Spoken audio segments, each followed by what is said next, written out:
Joseph Patterson, the jury have found you guilty of murder in the first degree.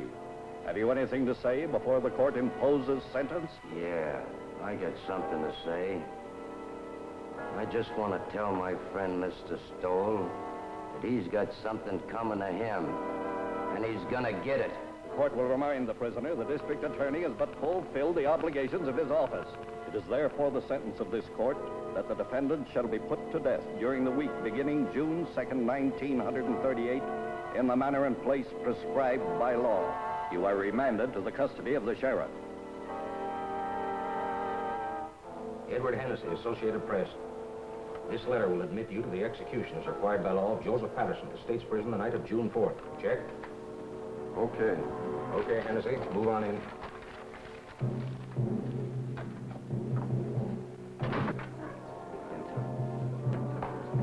Better save some of that till you come out. Well, boys, it looks like Patterson's going to get it all right. Yep, he gets it this time. The DA sure killed the reprieve. Went to the governor himself. He's a tough hombre, all right, all right. Who? Patterson? No, Stoll, the district attorney. You said it.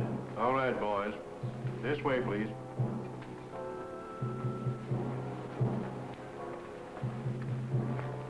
Is it true that they smoke when Don't they think about it, Sonny.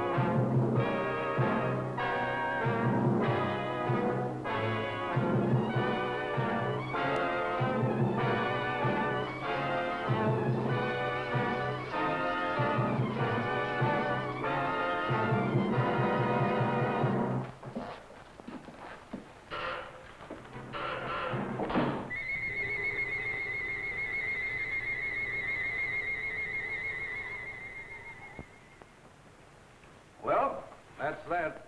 He thought of you right to the end, Mr. Stowell. Welshers, Sharpie, Welshers, they're all Welshers. You'd think life owed them something. This Patterson bumped off 4 himself, and how many others he's had knocked off I couldn't even guess. But when it comes time for him to pay off, look at the squawk he makes. Well, we can check off another on the old adding machine. 11 in 18 months. We're making progress, Sharpie, making progress. We'll have this town lily white the first thing you know. I wish you'd get rid of that hideous contraption. It gives me the willies. If I'm not being too impertinent. Just an old Chinese custom, Sharpie. Chinese? You sound more like an Indian, if you ask me. An Indian counting scalps. It's my job to count scalps. It's still a life for a life, so far as I'm concerned, and will be till they rewrite those law books over there. For you, Miss Sharp. Oh, thank you, Sonny. You're welcome, Sharpie. The governor returned the record of the Patterson confession. I'd like to have seen his face when he listened to it. Patterson didn't have a chance. Through with it? I'll take it home and put it with the collection. I should think you'd have enough of them now. Don't be unkind to me this lovely morning, Sharpie. What about the mail? Oh, nothing much. Another clipping from the Tattlers column. Another one. Not a boost this time. Or maybe it is. I never can tell about those things. Read it to me. Not at all, you gossips. Not at all. The wife's boyfriend has the DA's okay. Are you suspicious, Sharpie? No. Oh, Phil's a nice youngster. And you wouldn't have me keep a lady chained up in a vault at home? Or would you? No, except that I've heard that husbands should go home once in a while. And I've also heard there's more to life than crime. You certainly keep your ear to the ground. And I've also heard that tonight, if I'm not being too impertinent... Yes? Kirk and Murphy are here. Send him in. It's Kirk and Murphy. They've been working on that telephone thread. Yesterday's... We traced that call, Chief. Hello, Sharpie. Came from a drugstore over on Christopher Street, but there are no guesses. A lot of Patterson's boys hang out in the joint, but you can't pin it on any of them. It's a pay station. Everybody on the street uses it. Yeah, going all the time. Better forget it, Kirk. Probably cold now anyway. I don't know. Patterson's boys are pretty much head up. I wouldn't worry. I figure they wanted to give me the business yesterday before I got to the governor. But it's too late now. They all want to get you, Murphy, when you first send them up. But prison cools them off. There'd be no prosecutors if it didn't. Burning doesn't cool off the relatives any, Mr. Stoll. I'd keep an eye out if I were you. Patterson's got no relatives. Only a kid cousin, and he's in Mexico. Thanks, boys. Thanks. Right, you'll forget it. Keep moving, Sharpie. Oh, Chief, you sitting in on that quiz tonight? You bet. I wouldn't miss that. Okay. Are you serious? If I'm you're not being too impertinent. Oh, serious about what? You're going to that quiz tonight. Of course I'm going. Yes? Oh, put her on. It's Mrs. Stone. Hello, darling. Yes, this is a surprise. We were just talking about you, Sharpie and I. Of course it was nice. Today? Yes, this is the 5th. Yes, Lucy? I should say I do know. Of course, darling, it's your birthday. You thought I'd forgotten. I should say not. Certainly, darling, I'll be home early. We'll put on our good clothes and make a night of it. Dinner in the theater. That's right, Lucy. And darling, there's a package on the way, but don't open it till I get there. Absolutely. I'll be home early. Absolutely. Thanks, Sharpie, thanks. I don't know what I'd have done. Just my ear to the ground again. I tried to tell you. That gift on the way idea was an inspiration. I'd never have been forgiven. I told Treganis to send a tray down for selection. A pair of diamond clips would be nice. Small ones. I'd forgotten completely. I'm a fine husband, I am. I'll order the flowers. Orchids, don't you think? Yes, that would be fine. I'll telephone Mr. Kirk not to expect you at the quiz tonight. Yes, I suppose I'll have to miss that. Unless you plan to be in 2 places at once. Too bad, though. I should be in on that. Are you going home or not? Yes, oh yes, I'm going home. Don't worry, Sharpie. I'm glad of that. I don't know of anybody just now who could take your place. 10, 15... 24 left to go, Sharpie.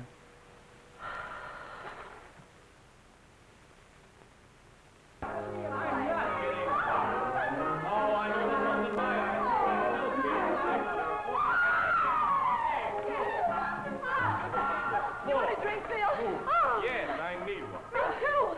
I get worse every time I play. You couldn't. Don't let him kid you, Liz. Thank you, Creola. I didn't know, Miss Stowell, if you wanted the ice melted or not. Oh, no, Creola. I think it's better this way. Thank you, ma'am. I can't believe it. She's marvelous. She's my new maid, but you should taste her biscuits. They're wonderful. I'll taste a highball if it's all right for everybody. 2 fingers, please. Don't make it too weak. Hello, Mr. Stowell. Hello. Why, hello, Jim. Hello. Jim, you're Jim. early. Hello. Jim. How are you? Just in time for a drink. Happy birthday, darling. It is now. I didn't know, Lucy. Why'd you keep it a secret? All the old girls do, Elizabeth. Hiya, Phil. Fine, Jim, fine. Would you like a drink, Ellen? I'm ashamed of myself for getting. Me, a cousin, too. Thanks, darling. I'll fix my own. I almost forgot myself. And I am a husband. Hello. New glasses? Well, the set's from Phil. Isn't it lovely? Birthday present? Oh, they're just replacements for the ones I break. So you remembered. Well, that was nice of you, Phil. Seems I saw something in the papers recently about Lucy and Phil, didn't I? Just a bit of scandal. I can't get away with a thing. I saw that. I wish it hadn't got in the newspapers, though. Not that I care particularly, but you know, a man in my position... You're joking, aren't you? It was a triple date, Jim, and I didn't show up. The young things took pity on me. You don't think I'm serious? You don't think I suspect Lucy, do you? I didn't know what to think. You know, when you're talking to a district attorney. Well, I hope I'm not bringing my job home with me, Elizabeth. Monster though I'm supposed to be. Caesar's wife must be above suspicion. To Caesar's wife. Wait a minute, John. Do you know what happened to Caesar's wife? Something dreadful. He killed her. Deader than a doornail. Oh. Well, let's just drink to Lucy. Absolutely. Thank you, darling. Hey, Mr. Stowell. Yes, Creola. Telephone. Who is it, Creola? Who is it? It's the gentleman who works in your office, Mr. Stowell. It's Mr. Curry. Oh. Oh, please, Jim. Oh, of course, darling, of course. What's the matter with me? Tell Mr. Kirk I'm not in. And Creola, I'm into nobody from now on. Understand? Nobody. Yes, sir. I understand. You just ain't in. I still don't believe it. Sometimes I wonder if Jim is my husband or just district attorney. How goes it at the university, Phil? I'm on my last postgraduate course right now, political science. Do you know, after this, I'm afraid I'm going to have to go out and go to work? He hates to give up watching football practice. Come on, Einstein. We've got to go.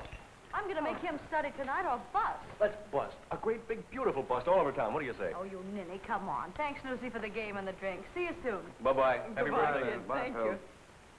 Good-looking pair of kids. Nice, too. I wonder if they'll ever get married.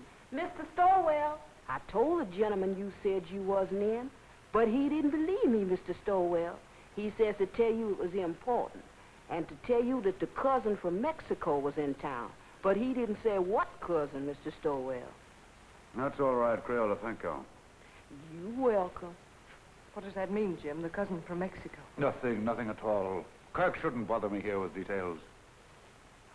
Well, we'd better go along then. We'll have to hurry if we're going to dress. There's no place to hurry to when I'm with you. Darling.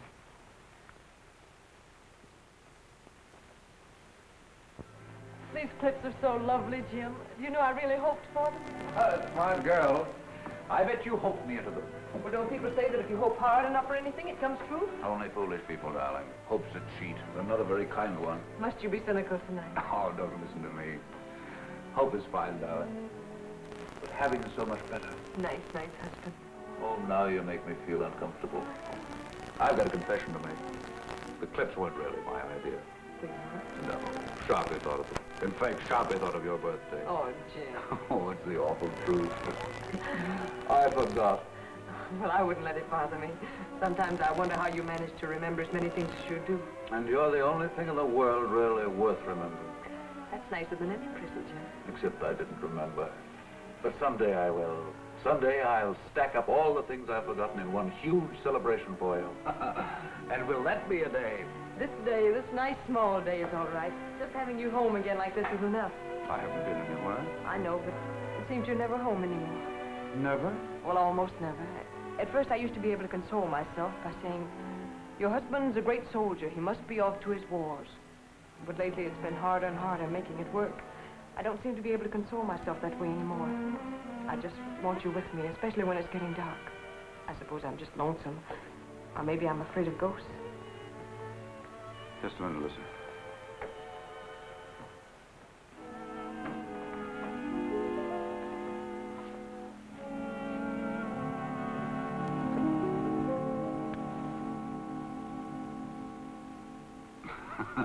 Just in case of ghosts. Jim, must you carry a gun even on our night out? It's nothing, darling. What the well-dressed man must wear. That doesn't sound like you, Jim. I know you're just trying to put my mind at ease, but you didn't used to joke about things like this. It's nothing, Lucy, I promise you. But it isn't nothing. When you scolded Liz this afternoon when she was joking about Phil and me, you said you didn't want to bring your job home with you. Now you are bringing it home with you. You really mean it, Lucy? Well, look, Jim, we can't even go out on a birthday celebration without your being armed. I'm sorry, Lucy. But it isn't as serious as you think. The gun has made everything sort of melodramatic. But I didn't realize that I was bringing the job home with me. Sharpie accused me of it, but I wouldn't listen. I've been wrong. I stand convicted. Pardon me, Governor, and I promise it won't happen again. But it isn't just the gun, Jim. I know, darling. It's me. It's the job. It's everything about me. Yes, Crayola? These just come. Orchid. Oh, this is my birthday. Jim, you're a darling. You're a considerate, impeccable husband. And I'm ashamed of myself for saying the things I did a few minutes ago. Now I'm caught again. Caught? Sharpie thought of the flowers, too. Oh, dear. Well, anyway, this is my birthday. I'll try to think of something original before the evening's over now.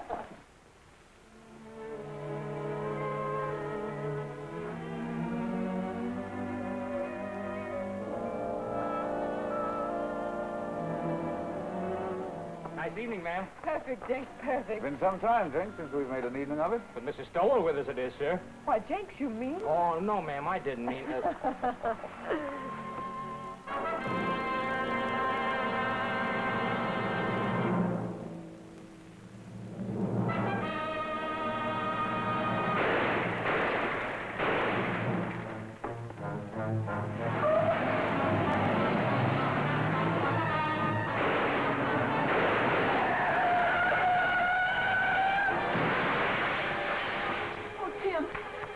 Jenks, call an ambulance.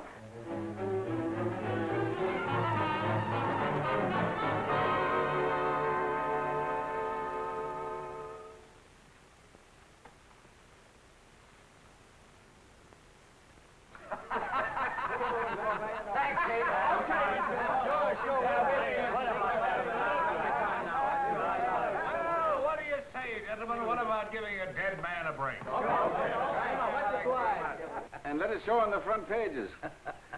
You're marvelous, Jim. You couldn't have done it better if you'd planned it. It's a great break. And all for a nick in the elbow. That's luck, man, and you deserve it.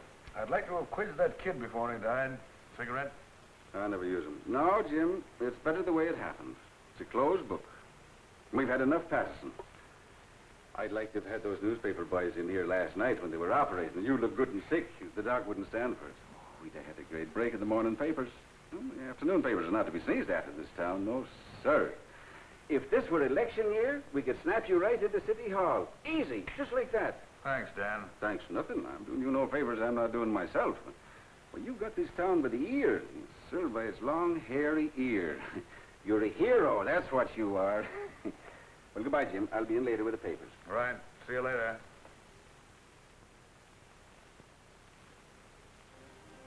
We've all gone, darling. Enjoy your walk. Oh, yes, Jim. While I was walking, I did a lot of thinking. An awful lot, Jim. Bad for your complexion, darling. I heard those reporters talking coming out of the elevator. I couldn't believe they were talking about you. I overheard one of them say, the Inquisitor almost got it himself. Don't you think, Jim, that when things like this can happen, when people try to kill you in front of your own house, don't you think it's high time one of us started thinking? I've been thinking myself, Lizzie. Quite a lot, too. But I mean about us, Jim. We've got to do something. Hardly ever seen you as bad enough, but when... I know. I've become a regular headhunter, as Sharpie says. Does Sharpie say that? All the time. Says I've become a maniac. Says everybody's a suspect with me. Everybody's a potential criminal. Says all I live for is convictions and executions. I never had the nerve to tell you. You didn't have to tell me. I knew it. Knew what you were thinking, too. Did you really? Really and truly. Yes? Who is it? Oh. It's Mr. Kirk. Do you want to talk? Yes, Auntie. Yes, Kirk? Fine, fine. No, I'll tell you what to do. You handle the office yourself. That's right. No, it isn't that. I'm fine. Perfect. No, Mrs. Stoll and I are going away on a trip. 3 or 4 weeks. We haven't worked it out yet. Maybe Canada, maybe California, maybe Europe. I've never had a vacation, and there's no telling where we'll end up. Thanks, Kirk. Thanks. Goodbye. Do you really mean that? Absolutely. We both need a vacation, Lucy. We both need to renew our old acquaintanceship. Oh, Jim. Yeah? You know, that trip we've been saving up for our old age? Or the one we were going to take for a honeymoon and didn't? Or any of those trips we should have taken and never did. All right, darling? I can't believe it, Jim. I really can't. Will you start believing right now? Land of the midnight sun, Arabia, blue Mediterranean, in old Quebec, Australia, the Riviera. Where would you like to go, Liz? Cairo looks pretty good to me. Why not 2 weeks of salmon fishing in Alaska? I think I'd like to go to Switzerland. Very aloof, Switzerland. It's so clean and quiet. Egypt, where I want to go. It's dark and mysterious. Oh, no. Egypt's got no sense of humor. I don't want anything dark. I want sunshine and snow and everything white and blue and glistening. Listen to me, will you? I'll be happy if we ever get anywhere. I still have to pinch myself to make sure I'm awake, and I'm very careful not to pinch too hard. I really can't believe it. I really can't believe it. A bracelet to match the lady's birthday clips. Your clips, Sharpie. How they've been gnawing at my conscience. I had to think of something myself, or I wouldn't have enjoyed a moment of the trip. So you're really going? I have to, Sharpie. I have to. I haven't been myself lately. I've been somebody else. You're not telling me anything. I haven't got so lately. I'm suspicious of everybody. Why, I'm suspicious of you, Sharpie. I'm even suspicious of myself. I third degree myself. I put myself on the stand. I find myself turning around quickly to see if I'm the man I think I am. What did you say to that, Sharpie? I'd say you weren't going away a moment too soon. Right, Sharpie. You're always right. So I'm going. The moment I go out of this office, I'm gone, you understand? And you don't know where to find me. Yes, Mr. Kirk. No, Mr. Kirk, he's not in the office. I see. A murder. But I'm not... I imagine it must be sensational. Of course. I know. Yes, Mr. Kirk, if you should come in, I'll have him call you immediately. Goodbye. And don't call me Sharpie. The sins you have on your soul, Sharpie. I'd run if I were you. I'm running. Thanks, Sharpie. Goodbye. Thanks. I didn't think you had that much sense. If If I'm you're not being too impertinent.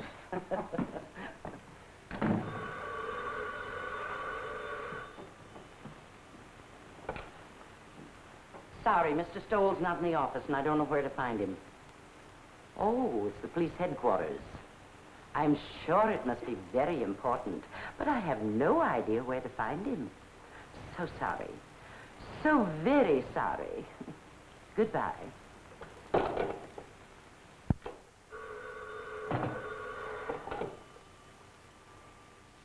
Sorry, he's not here, Captain. Oh, the McAllen murder. That is important. But I don't know where to reach him. You see, Mr. Stoll's gone away on a vacation. I'm so sorry. So very sorry. Goodbye.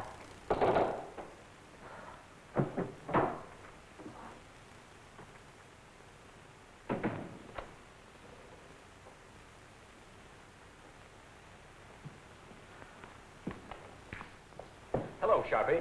Where's the chief? I haven't the faintest idea. Well, I've got to get a hold of him. Dr. Shaw McAllen just shot his wife. Oh, indeed. Scoop Kirk. Well, it's the biggest thing that's broken around here in years. You know him, Sharpie, the Pittsburgh McAllens. Millionaires. He teaches up at the university. I'm sorry, Mr. Kirk, but Mr. Stowell is away on a vacation. Well, he can't have gone very far. He was here half hour ago. I know, but he was moving mighty fast. Yes, Lieutenant, what can I do for you? I wondered if you had located Mr. Stowell yet. He's gone. Sharpie says he's gone on a vacation. Oh, that's too bad. They're bringing McAllen over here. I figured Jim would want to question him. He won't open his mouth. Well, I'll question him. What did you pick up, Fred? Oh, the same old story. He was crazy about her and found her with another man. You know, I remember something about her. Didn't his family kick him out when he married her? Without a cent.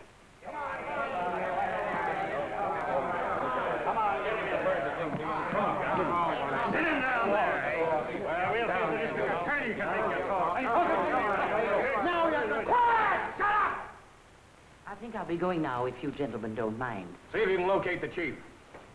Now, Mr. McAllen, spill it!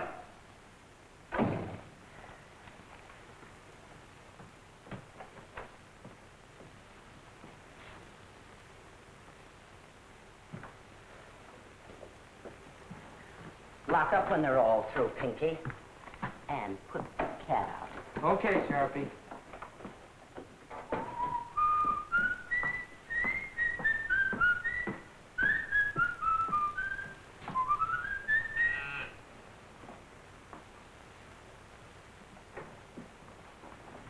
I'll only be a moment, Joe. I left something in my office. And you remember nothing, Dr. McAllen. But you shot well enough to kill. A precise, deadly shot, Dr. McAllen. Are you sure you don't remember that? Your silence has no point, Dr. McAllen. When you shot to kill, when your gun spoke, you spoke. It's too late now for silence, Dr. McAllen. You're an educated man. You know men have been shooting faithless wives since time began. No, Mr. Kirk. Just a moment, if you please. Gentlemen, if you'll be kind enough, I'd like to be alone with Dr. McAllen for a moment. I can imagine the strain he's been under. Would you be kind enough to leave us alone for a moment? Okay, Chief. Thank you.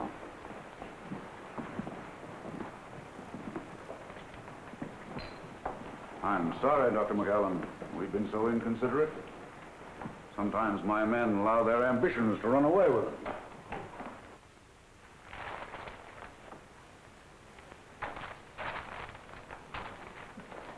You better sit down, honey, and rest your feet. I caught myself doing that once unaware, and I was wore out for a whole week. Now, that's bad. You may not never get over it. It'll do you good to get the whole thing off your chest. There's no use of talking, Mr. Stoll. There's no use of anything now. Would you like a cigarette?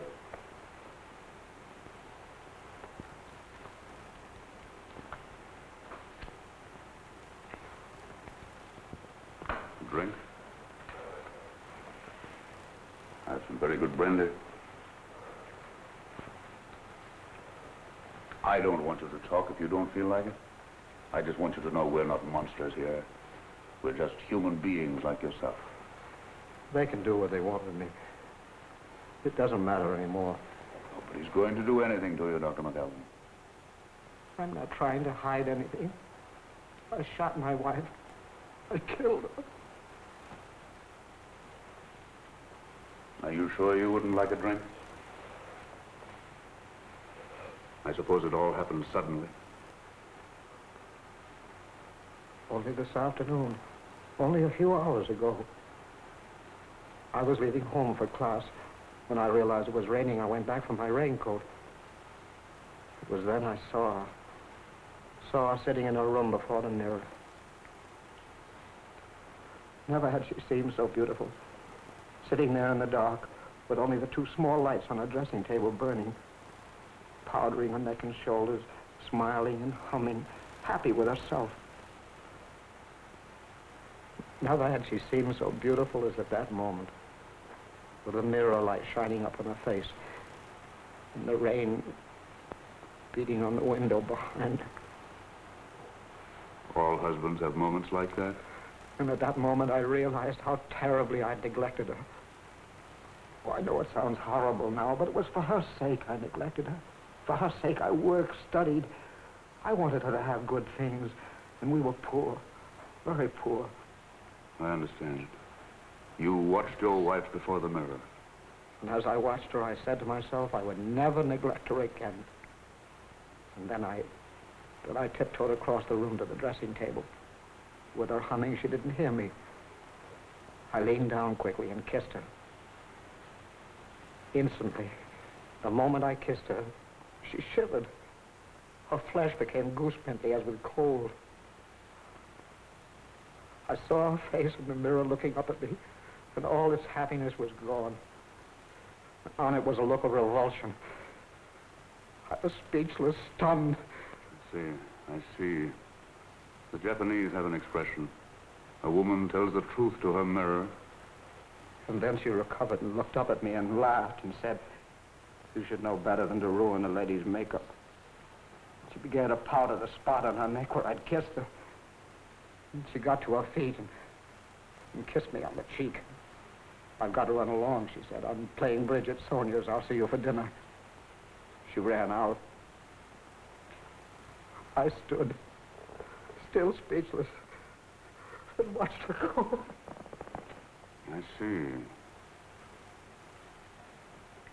And that was how it began. My brain was on fire. I was sure there was only one explanation. She was making herself beautiful for some man, and she was going to him. She wasn't going to Sonia's. I followed her in the rain. And what finally happened, Dr. McAllen? I killed her. I know, but the circumstances.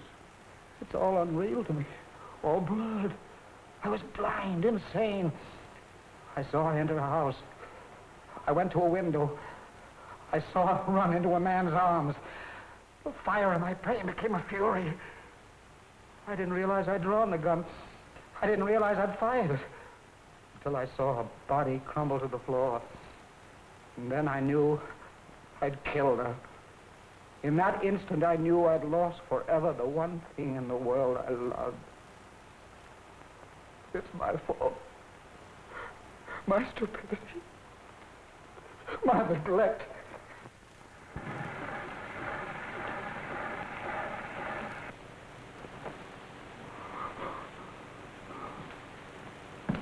Kirk, better get him out of here. Looks as if you'll have to give him a lift. Come on, let's get going. Better have the doctor give him a shot or something. A sleep will do him good. Did you get it recorded? Yes, sir. Every word of it. It's right there. We've got a written transcription, too. It'll send him to the chair. Did you ever hear such a fairy tale in your life? The kiss before the mirror. I don't know, Chief. You know, that's the way things like that sometimes start. Oh, you should be smarter, Kirk. His emotional upset fooled you. Well, that was genuine enough.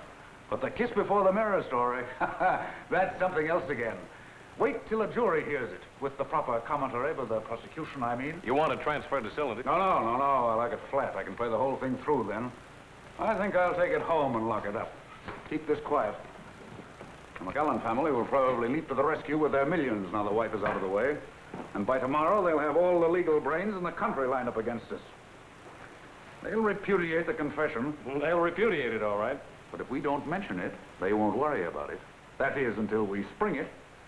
And I have an idea something can be made of it at the right time. It's going to be a battle. I won't say a word. Oh, you wanted this. Oh, that's something else. I forgot this earlier.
Get my message, darling?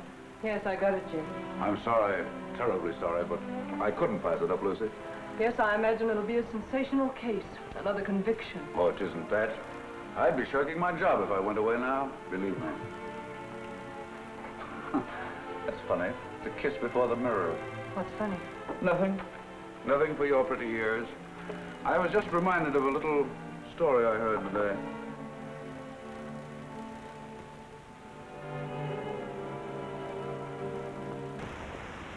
Morrow to defend McAllen. Famous criminal lawyer engages family rallies to professor's aid. So they've hired Dave Morrow. When McAllen millions begin to talk. Believe me, they'll have to talk pretty loud. Boys down the street this noon are saying he'll buy his way out. I'd like to see someone try it. This is one case I'm going through with to the limit. I can understand some bohunk full of booze on a Saturday night cracking another mug's skull over a crap game. But these polite, sensitive murderers, these sophisticates like McAllen deserve no quarter. And they'll get none from me. Imagine a responsible, intelligent, educated man killing another man. Oh, I've known a lot of men I'd like killed. Oh, I'm serious, Dan. You wouldn't do it. I wouldn't do it. And the last thing either of us would ever think of doing is killing a woman. Crimes of passion, psychologists call them. Crimes of decadence, I call them. Luxuries, indulgences. Yes? Kirk is here. Send him in. Well, Jim, I've got to run. One thing is certain anyhow. This time you've got the people back of you. Up to now, you've been picking on the rank and file, those mugs and bohunks you mentioned, the masses. Now, you've bagged a highbrow, a millionaire, and it'll do you a lot of good, Jim. An awful lot of good. Hello, Eddie. Well, how do you do, sir? Come on in, I'm on the way out. Goodbye, Jim, and good luck. See you later. Goodbye. Well, he had a permit for the gun, all right. Seems he used to walk back and forth to his classes, and there've been a lot of holdups along through there after dark, and he got the gun for protection. But I don't know what a guy like that would do with a gun if someone held him up. He could use a gun, all right. That's the late Mrs. McAllen. Any news of the other man? Vanished completely. Not a sign or a trace of him. He was just a lodger there. Suppose McAllen knew this man. Suppose the whole thing was framed. I don't believe McAllen could frame anything. I've had a rule all my life, Kirk. Never take any human being for granted. Just think what getting rid of his wife would mean. His family's forgiveness. Return to the security of millions.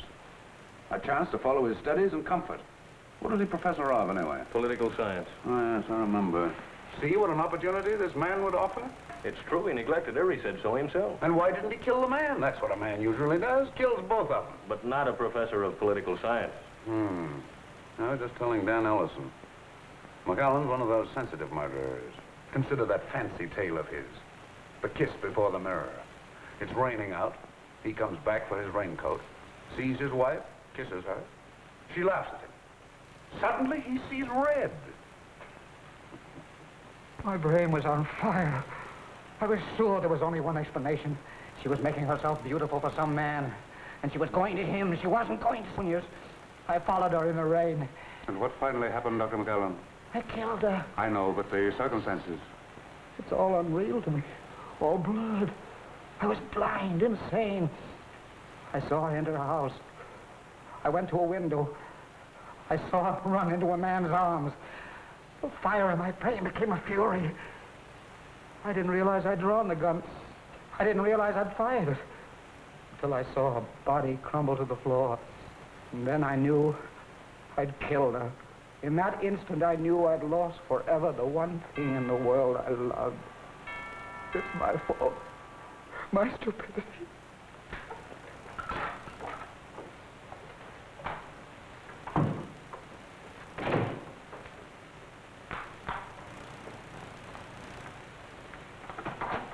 Oh, hello, Phil. Hello, Lucy. Say, what's the matter with you? You look as if you'd seen a ghost. A ghost? Well, maybe not a ghost, but a boogeyman anyway. Oh, no, I've just been sort of moping around. No fooling now. What's the matter? Nothing, just these early summer evenings, I suppose. I'm afraid I'm a little weepy every now and then, Phil. I'm also afraid I enjoy it. In the first place, you shouldn't sit in the dark. And don't give me that sad business about these early summer evenings. Your trip's been called off. That's it, isn't it? That's it.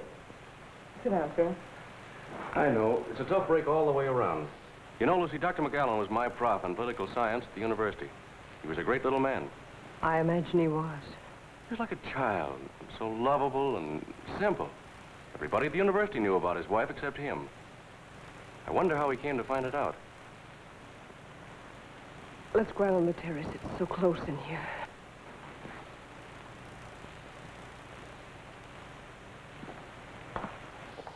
This fresh air is better. You sure you feel all right? Oh, yes, I'm all right.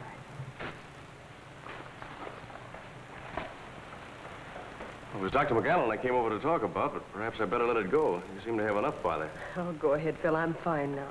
Well, Lucy, it's just that I'd like to see the poor gent get some sort of a break. I guess there's no doubt he shot her, but, well, I thought if Jim knew what a terrible woman she was and what a sweet little man he is, it might help. He might be lenient anyway.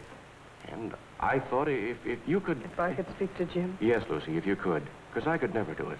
It'd be a waste of time, Phil. Well, I thought knowing Dr. McAllen... I know, but there's nothing you can do nor we can do. When Jim gets on a case like this, he's different. He's a stranger. This job becomes a mania. But I don't know him. I don't understand him. I'm even afraid of him. I'm really sorry I mentioned this. Oh, I guess it isn't as bad as it sounds, Phil. Jim's always thoughtful and gracious with me. It's just that other side of it. I understand perfectly. That's a tough racket he's in. I'm sorry I bothered you. I wish I could be of help. Well, I wish I could be of some help to you, Lucy. And when Jim is off on one of those cases, you know, I mean, whenever you need some laughs, why, give me a ring, will you? Oh, thanks, Phil. If ever I feel like I need some laughs, I'll do that. How's Liz? Oh, fine, fine. But she's ambitious as the devil. She wants me to get a job right now. How disgusting. It's terrible. She wants me to give up my boyhood. Well, I've got to go. Good night, Phil. Good night, Lucy.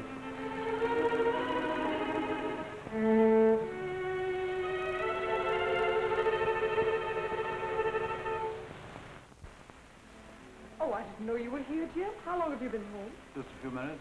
Out for a walk. No, Phil dropped over. We've been out on the terrace talking. Phil likes the dark, too. Writing poetry, I suppose. Oh, no. Phil's one of our young realists. He lives a sort of poetry, though. Limericks, I imagine. No, popular songs. Gay ones, bright ones. How's Elizabeth? Oh, she's fine. Phil says she's ambitious as the devil. She wants him to give up his boyhood. He couldn't mean his childhood, could he? What's the matter with you, Jim? No. Why? Talking like that. You like Phil, don't you? You always have. Of course I like Phil. It's just my evil nature, darling. I was so disappointed not to find you here. I'm afraid I'm old-fashioned. I want my woman in the house when I come home. What's got into you, Jim? I was here. Yes, I know. I guess it was just when I found you here with Phil, I was... You don't mean jealous, do you? No, not jealous. Envious. I envied him. I envy anybody who has a single moment of your time. I envy them your eyes, your voice, your presence. I even envy them your shadow. Do you know the other morning when you told me of some wild dream you had that night? How you'd gone to a masquerade and I wasn't there? Do you know, I was furious. Furious because I wasn't there in your dream. Furious with all the people who were. I didn't say anything about it, but it wasn't until I got to the office that I was myself again. Sharp is right, Jim. You are going crazy. With worship of you, darling.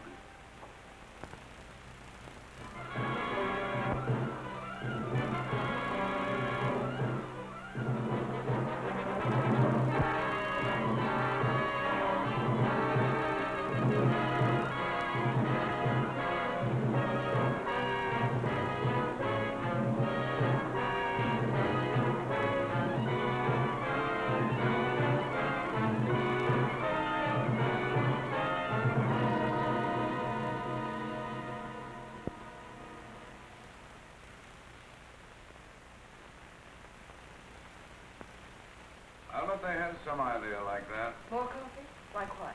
No, darling. Fried right. Using the family millions on me. I'm sure they know you better than that. Well, they're spending plenty as it is. You want another waffle, Mr. Stowell? No, thanks. You, Miss Stowell? If I ate another waffle Creole, I'd turn into one. You eat them. Oh, I can't. I'll just die. A waffle or two won't make any difference. Oh, I ain't dying for my figure. I was dying for my mind. The doctor said if I didn't eat no more starch, it would take the fat off my head and I'd improve my mind. That's the telephone. Yes, I'll take it. Well, she certainly can cook. That's more than most of them can do. Hello. Yes, sir. Oh, I'm fine. Oh, that ain't no trouble at all. She's right here. It's Mr. Field for you, ma'am. He called for you last night, but you wasn't in. Yes, dear? Oh, you idiot. You didn't bother me at all. Yes? Oh, yes. Well, drop over later. I'll see you then. Bye-bye. Oh, excuse me, ma'am. Liz and Phil had another quarrel. I've seen it coming for quite some time. Lucy, I wonder if you'd do something for me. Oh, it's nothing, but it might be exaggerated into something. Phil is chairman of the University Committee to help McAllen, isn't he? Yes, that's one of the things he and Liz quarreled about. She said it took up too much of his time. Well, you can see, with rumors about like this, bribery and so on, it might be just as well to keep away from Phil until after the trial. You understand, don't you? Seems a little silly somehow. Appearances can be awfully important. If I sound like one of those husbands, you'll have to forgive me. Goodbye, darling. Goodbye, Jim.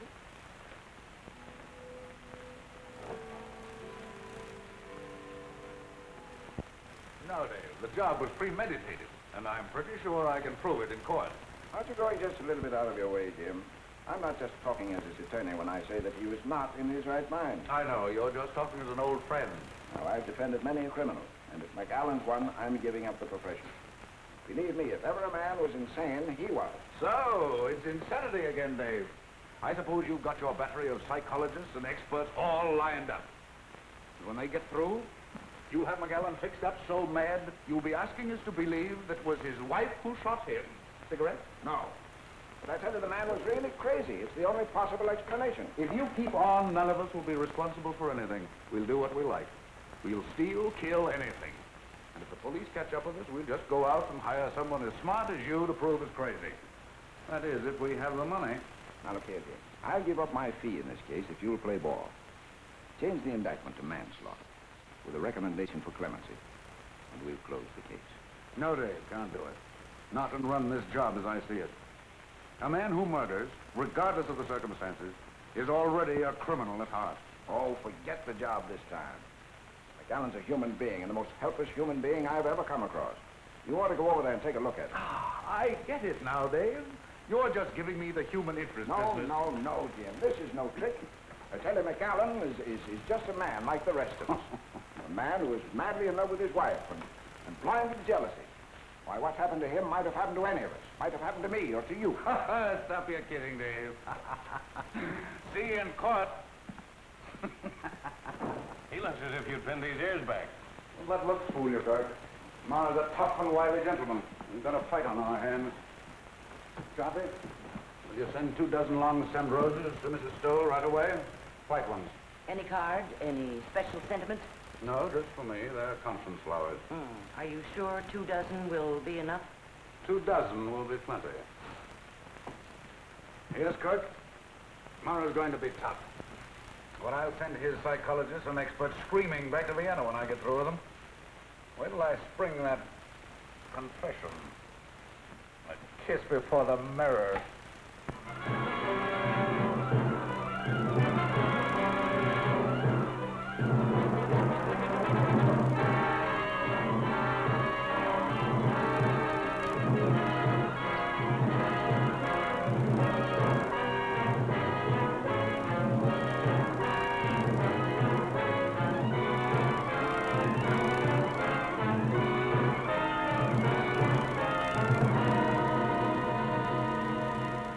You admit, then, that you neglected your wife.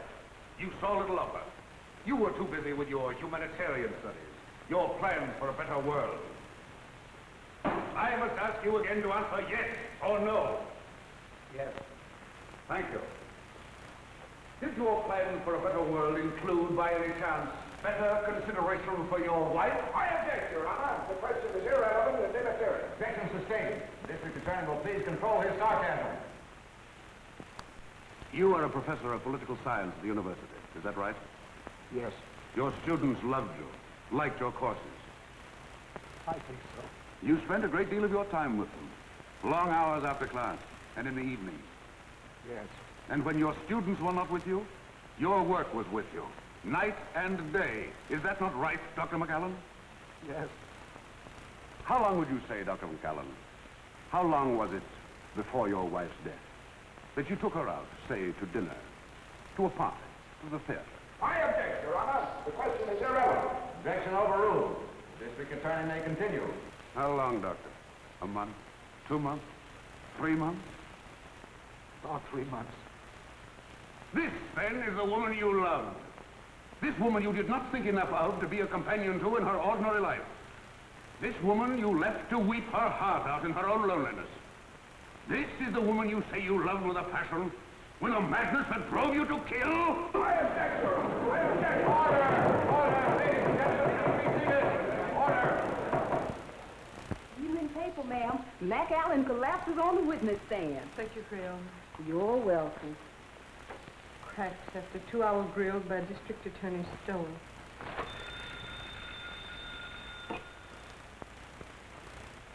Hello. It's the telephone, ma'am. Who is it, Creole? It's for you, ma'am.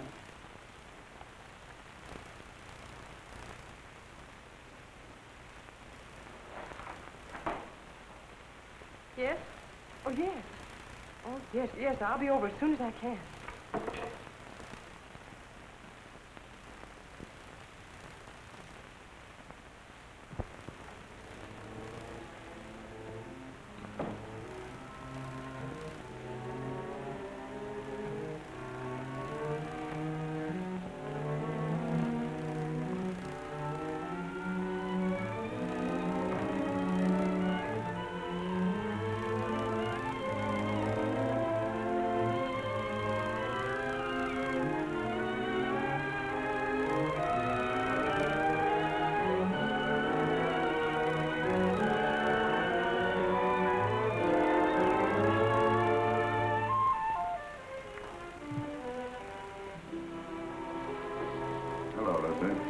I didn't expect you home so early.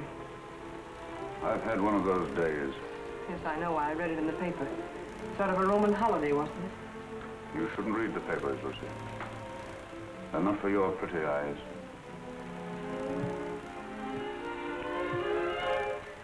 Jim. What's the matter, Lucy? Nothing, Jim. I have to go to Elizabeth's for a few minutes. I wish you didn't have to go out tonight, Lucy. I'm sorry, Jim, but I have to. I'll be back before dinner.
Shining up in her face. I leaned down quickly and kissed her. Instantly, the moment I kissed her, she shivered. Her flesh became goosepimply as with cold. I saw her face in the mirror looking up at me, and all its happiness was gone. On it was a look of revulsion. I was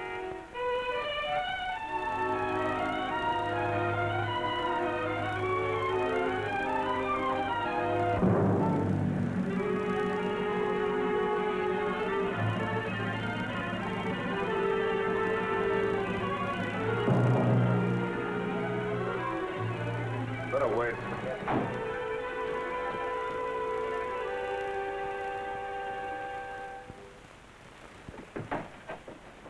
Why, Jim.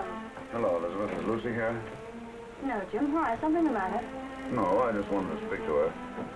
I'm sorry to have bothered you, Liz.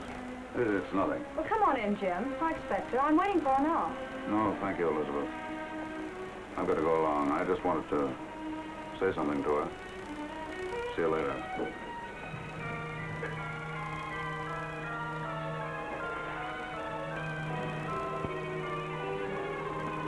406 Maple Drive. Yes.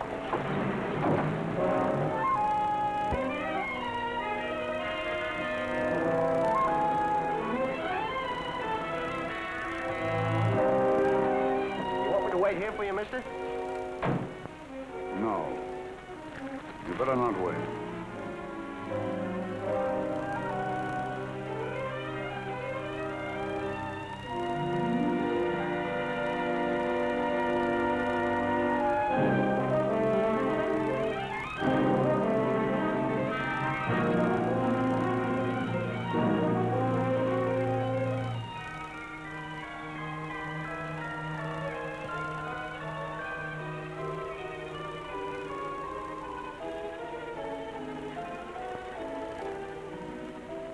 Herself beautiful for some man. She was going to him. She wasn't going to Sonia's. I followed her in the rain. It's all unreal to me. All blood. I was blind, insane. I saw her enter the house. I went to a window. I saw her run into a man's arms. The fire in my brain became a fury. I didn't realize I'd drawn the gun. I didn't realize I'd fired it. Till I saw her body crumble to the floor. Then I knew I'd killed her. In that instant, I knew I'd lost forever the one thing in the world I loved. It's my fault. My stupidity. My neglect.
Jim.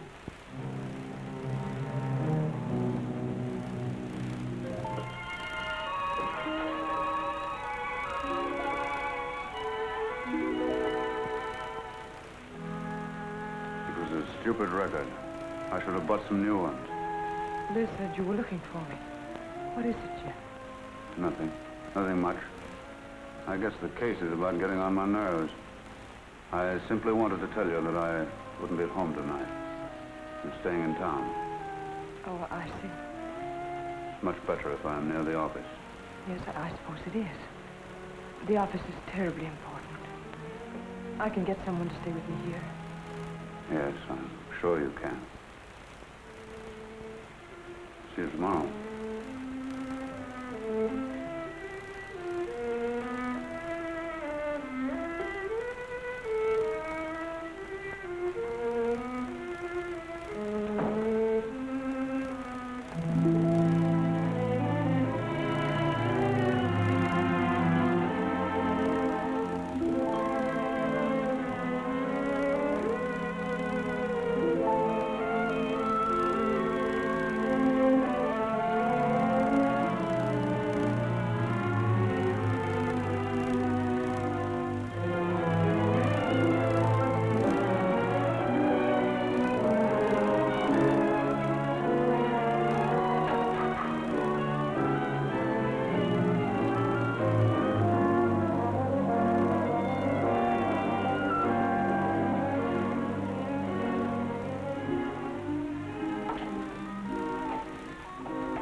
Hello?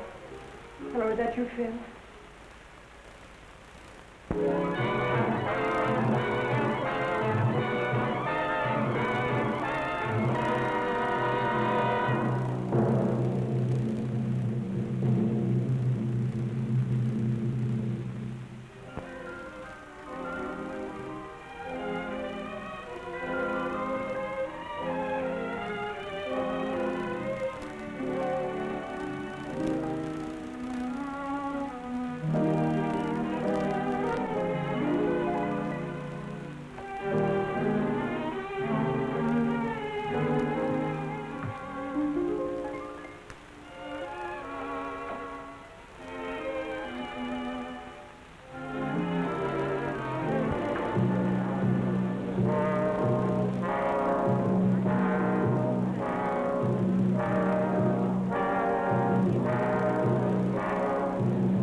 Proceed.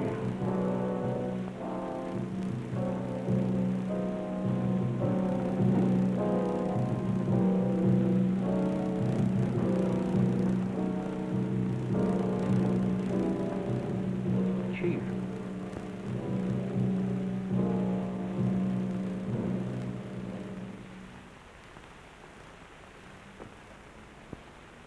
I would like the permission of the court to request a change of the present indictment. In the form in which it was returned? In its form and in its intention. This request is quite unusual. But I beg Your Honor to believe it has nonetheless been most carefully considered. The jury will please retire.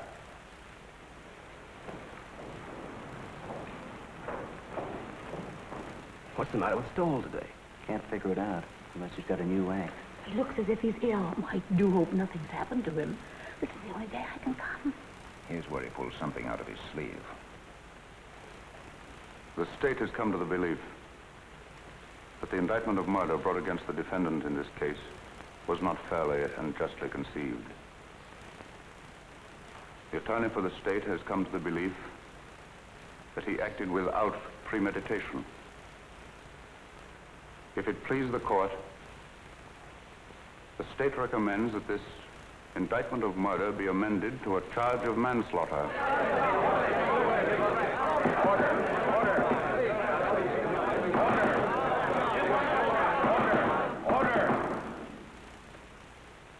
This is a serious recommendation. May the court ask what consideration led the attorney for the state so to change his conviction? An unusual consideration. Since the adjournment of court yesterday, he has had experience with a case that, to a great extent, parallels this. In fact, is extraordinarily similar to it. And his findings in that case have urged him to reconsider this. He realizes, especially in view of rumors that have been afoot, the grave charges he leaves himself open to in making this recommendation, but he implores the court to believe that there are unimaginable moments when a man, a poor, weak man, jealous, blind, frantic, may kill the one he loves more than anyone, more than anything on earth, may kill her by some strange, tragic perversity, and in killing her condemn himself to a life of sorrow and regret. And that, not death, is his punishment. And believe him, Your Honor, it can be a terrible one.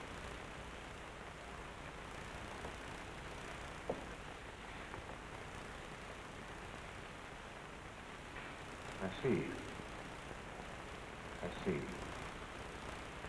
Please have the jury return. The McAllen murder trial was startled into an uproar today by District Attorney Stoll. In a scene of unprecedented excitement, the McAllen trial came to an abrupt and dramatic close today. District Attorney Stoll asked the court that the first-degree murder charge be withdrawn. Well, it looks as if you're finally getting away on that trip, Mrs. Stoll. Something like that, James.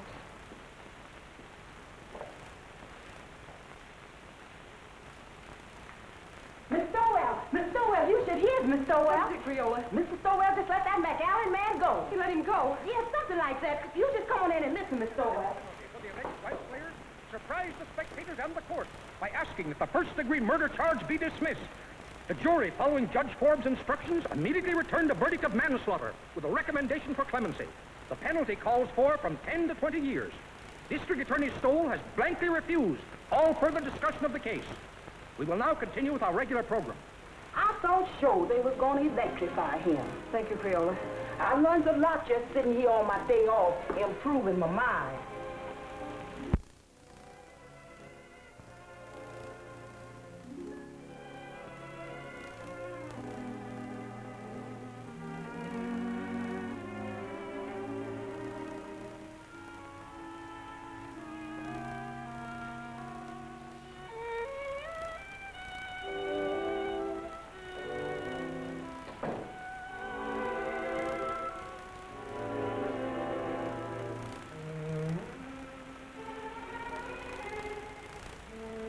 I saw drinks outside. I know it's too late for regrets, Lucy. I've been mad. Mad. There's no other word for it. No other explanation of my selfishness and stupidity. You've always been generous, Lucy. And before you go, I'm going to ask you one last great kindness. Won't you let me start all over again? Not here in this house. Not as your husband. Not even as an old friend, but just as if we'd only met. Strangers, meeting for the first time. Like that first snowy day in New Haven. And let me try to win you back. I don't know, Jim. When you walked out last night, it seemed that your job, the prosecutor, had won. Believe me, Lucy, I didn't know. I didn't realize what had happened between us until yesterday when I saw you sitting before the mirror. When you kissed me? Yes, when I came home. I hated you then. I just read your cross-examination of McAllen and how he collapsed on the witness stand. And you seemed to me more of an executioner than an attorney. I know. I understand, Lucy. And afterwards, when you left the room, I realized the truth for the first time. Hello, folks. I want you all to meet the young lady's husband. We were married before breakfast. Oh, Liz, I'm so happy. I don't know what I'm crying for. Come here, bride. Kiss Mr. Stoll. After all, it was his wife that did it. That's right, Jim. He was really going to run out. Don't I know? When I was over there last night, he had his bags all packed. My bag, you mean? All the happiness in the world, Elizabeth. Thanks, Jim. I don't have to wish you happiness, Phil. You have it. Thank you, Jim. I hate to admit it in front of two women, but I think you're right. Thank you, sir. Oh, Jim, isn't there a bottle of wine on ice? Not now, Jim. Save it until we get back. Come on, Victim. We've got to run. On to Niagara Falls. To Niagara Falls? Phil insists. He wants to be different. We're going to drive up in the flivver, and I tie the tin can and ribbons out all by myself. And he's made one of those just married signs, too. Didn't I read somewhere about the bridge over the falls being done? Well, we can still send postcards. That was a marvelous thing you did today. You're a great man, Jim. Hardly. I just came to my senses, that's all, Phil. Well, come on, Liz. We've got to be moving. Well, goodbye, Phil. Goodbye, Jim. Goodbye, Lucy. Goodbye. Good luck. Thanks again, darling. Forget it. Ring us up when you get back. Come on, Mama. We got to go. Don't call me Mama. I don't like it. Oh, you better get used to it. Hello. It's the telephone, Mr. Stowell. Who is it, Creola? It's that Mr. Allison from the office, and he said it was most urgent. No, Dan. Well, I've had enough of the job. Enough for a while, anyway. That's right. No, I won't do it. No, I'm not resigning, Dan. The job's all right. The trouble's with me. I've just got wise to myself. But, Jim, the newspaper boys are packed outside, and there's some pretty nasty talk going around. Yes, bribery. The McAllen millions, you know what I mean. Let them talk. Let them investigate. Let them do what they like. I'll take care of them all when I get back. Let me talk to Sharpie. Yes, Mr. Stowell. With the greatest of pleasure.